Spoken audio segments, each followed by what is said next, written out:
We started this series discussing the basic idea of integration, and that is that if I have some continuous object, I can chop it up into little bits, and if I add up all the little bits, I will get back to my continuous object.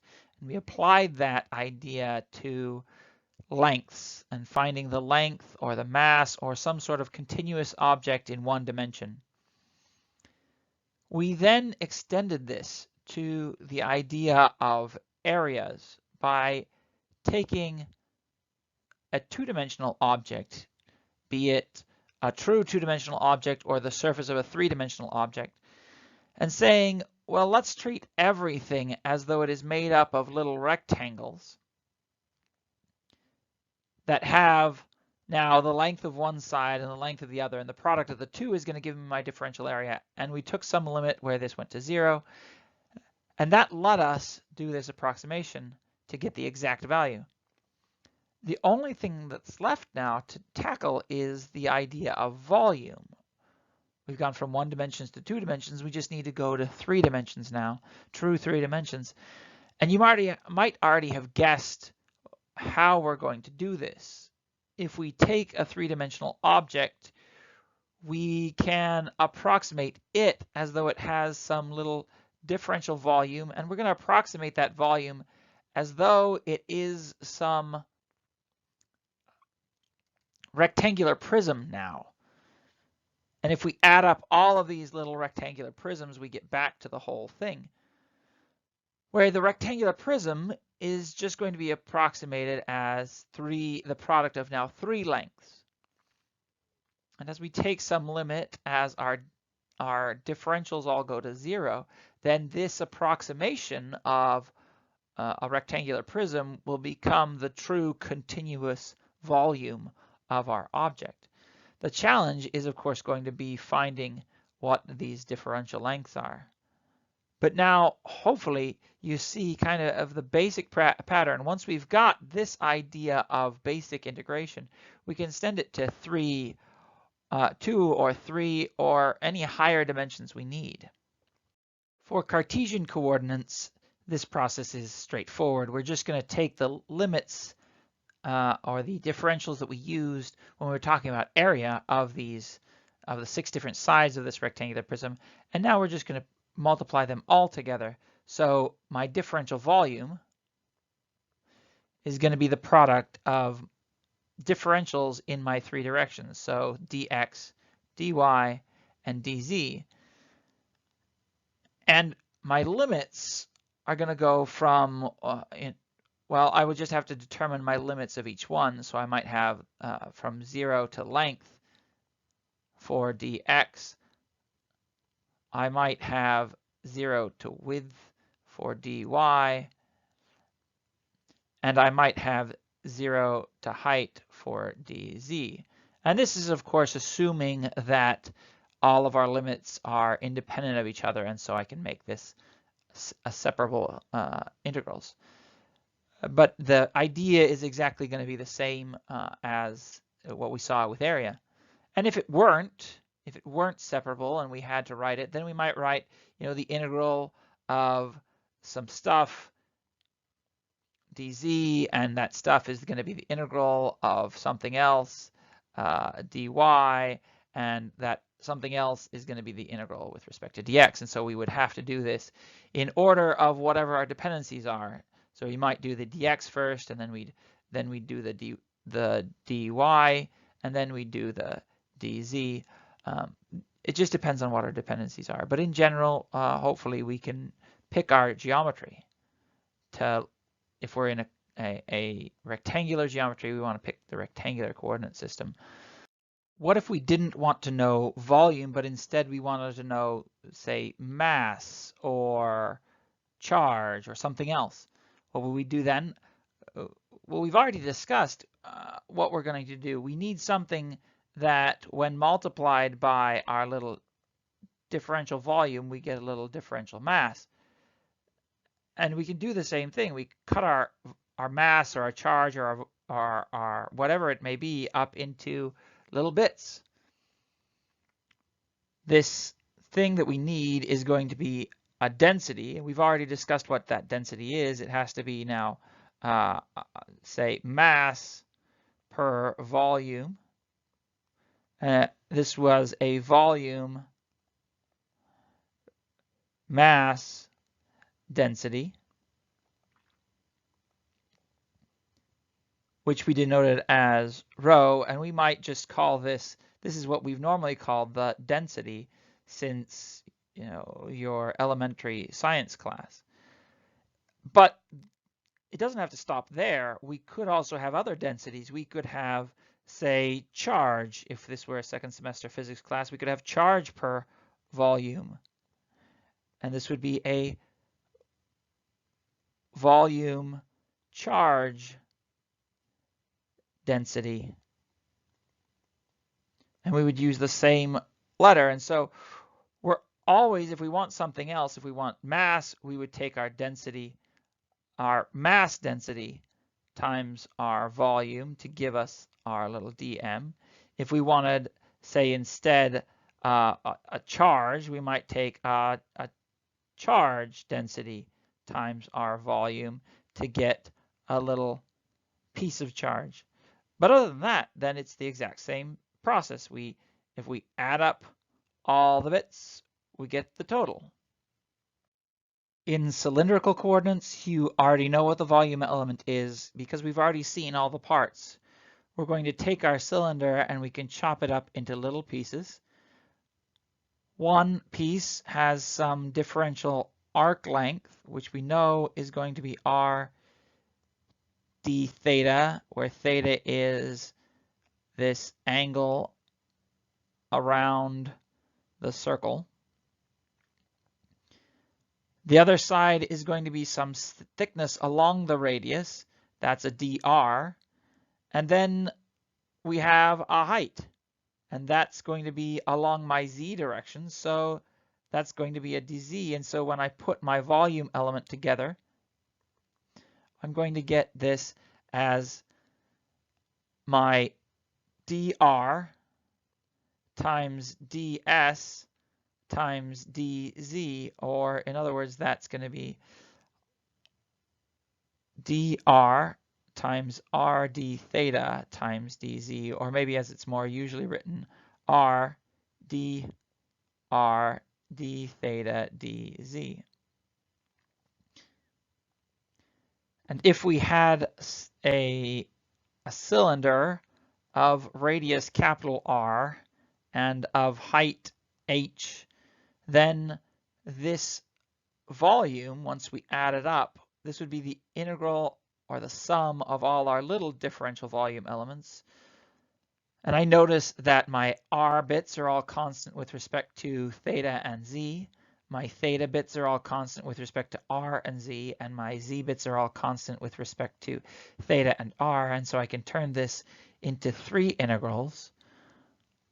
One in r from 0 to my radius, r dr. One in theta, and I'm going around a circle.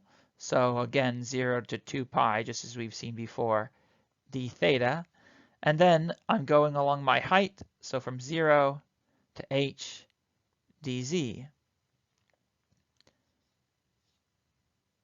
This first one is the hardest one. That's going to be 1/2 r squared evaluated at its endpoints. The second one is going to be theta evaluated at its endpoints, and the other one is going to be z evaluated at its endpoints. And so when I put it all together, I'm going to get 1/2 r squared times 2 pi times h, or in other words, pi r squared h, which hopefully you recognize as the volume of a cylinder. As you might suspect, there is an easier mode if our geometry will allow it. Depending on what our geometry is, we could take our volume and instead treat this as disks all having area pi r squared, and then multiply them as though they have some small amount of thickness, dz. And so our volume would be pi r squared dz, which we could integrate then along dz from 0 to h, and that would give us our volume, pi r squared h, just as before. Now, when could we do this? Well, let's suppose we had a mass that was radially symmetric but depended on z. So our mass was, or I should say our density was some function of z. Well, then for any given z, our mass would be constant along this disk, and we could use this to shortcut our integration. What if it weren't true? Is there another easy mode? Well, yes, there is. We could take and do something similar, just a little bit different. If we instead had a density that, for example, depended on r coming outwards, so we had a density as a function of our radius, we could take our object and instead turn it into little cylinders, all having some thickness. Now, as we go around, all having some thickness of dr. So the area of my cylinder, the dA of my cylinder is, as we've seen before, 2 pi r times my height. And so my dV, my differential volume, would then be 2 pi r h dr, my height times my thickness, or sorry, my area times my thickness. That gives me my differential volume. And if we integrate this, we'd now be integrating along r. So this would be 2 pi h integral from 0 to our radius of r dr. And you can see what has happened. We've sort of pre-integrated it along z and along theta. And now we're going to get 2 pi h times 1/2 capital R squared, or in other words, pi capital R squared h, and again it returns the volume of a cylinder. So we always want to try and leverage the symmetry of our problem, even when we're picking our coordinate system, even when we're picking how we dice it up. Sometimes we can make the math easier. But if we can't, and we have to, we can go back to this differential volume element. We can always return to this differential volume element. Finally, we can tackle the last major symmetry, and that is spherical symmetry. And again, you already have all the pieces. We know what the surface area of a sphere is. We talked about that. ds theta, we know that that's going to be some radial distance times d theta. And for ds phi, that's going to be some length times my d phi. And we worked out what that length was. That's going to be r sine of theta d phi, given the way we've described our coordinates. All we now need to do is add some little differential thickness, which we can just call dr. That gives our surface some thickness going inwards along the radius.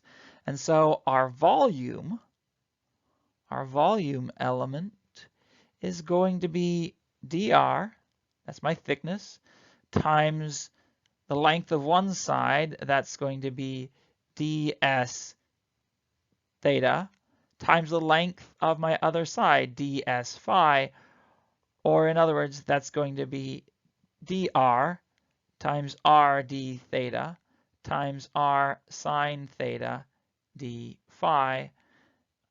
And you might have seen this instead written as r squared sine theta dr d theta d phi. So that's my differential element, and to find my result, I just have to add it up with the appropriate limits.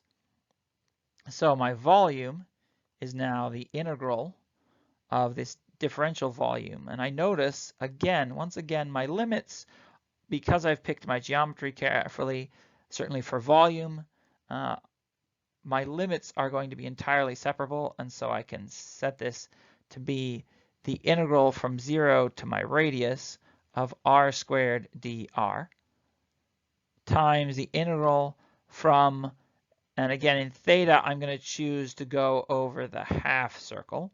So I'm going to go from 0 to pi sine theta d theta times the integral, and this one has to go around the full circle. So from 0 to 2 pi d phi. These are all pieces you've done before. The phi comes out as 2 pi. The sine d theta comes out as 2. And this is just the integral of a polynomial. This is going to be 1/3 r cubed. And so when I put that all together, I get that the volume of my sphere is 4/3 pi times the radius cubed. And you should recognize that. That is certainly the volume that you were probably taught in elementary school. Is there an easy mode for this one? Yes, there is. As long as our geometry allows it, we can take our sphere and chop it up into thin shells, having a dA, which we've already worked on. That would be our ds theta ds phi, which, remember, we added up and got 4 pi times my radius squared. So that's my differential area, and then I just need to give this little sphere a thickness. And of course, it's a little bit confusing because this looks like a circle, but imagine this is a sphere. It has some thickness, where my thickness, you know, is going to be dr. And so my differential volume is now going to be my dA times my dr, or in other words, 4 pi r squared dr. And again, we've done the same dodge we did before. We've just sort of pre-performed the integration along our other directions so that we're left with just the r direction. And so when we put this together, we get a volume that is 4 pi times the integral of r squared dr from 0 to our outer radius.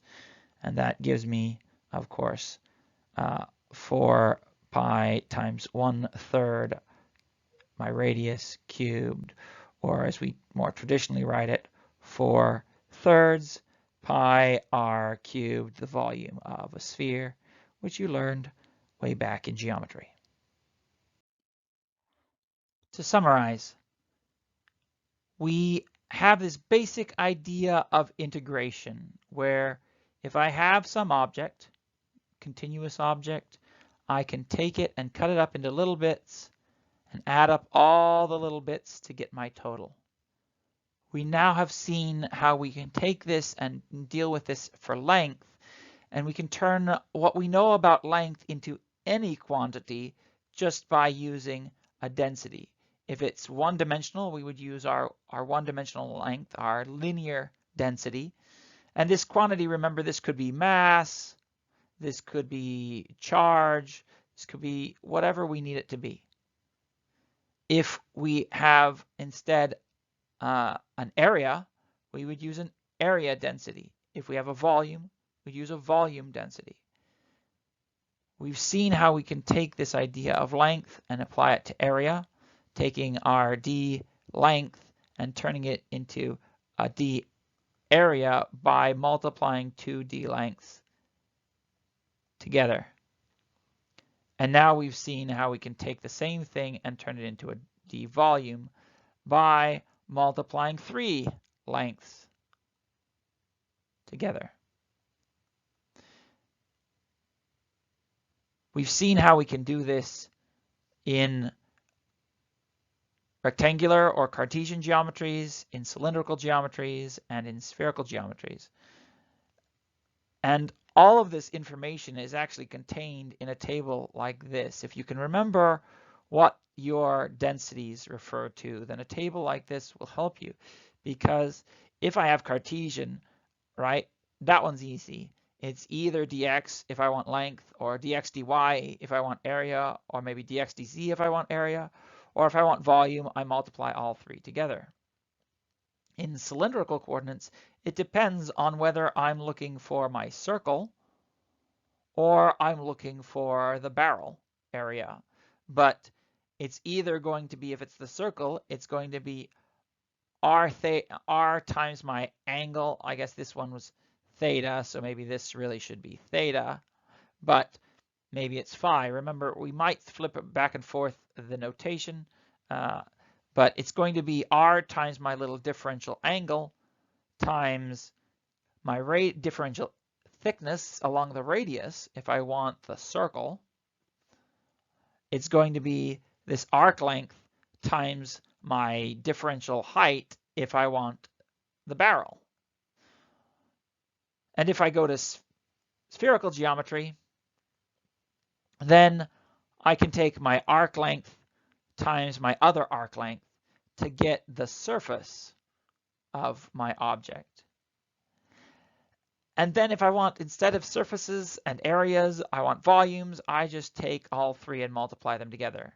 So in cylindrical, it's going to be my arc length, right, ds, times my thickness in z times my thickness in radius. In spherical, it's going to be my arc length of one side times my arc length of the other side times my thickness in dr. And all I have to do is work out what are my limits of my integration. And if they're separable, if I've chosen my geometry carefully and I can get separable, then what is a much more complicated process of taking an integral inside an integral inside an integral instead becomes three integrals that I just multiply together, which is why we want to choose our geometry very carefully. But hopefully this gives you a basic primer of how we're going to apply integration to solve physical questions. You can take these ideas and extend them to many, many different fields, which we'll do throughout your physics education.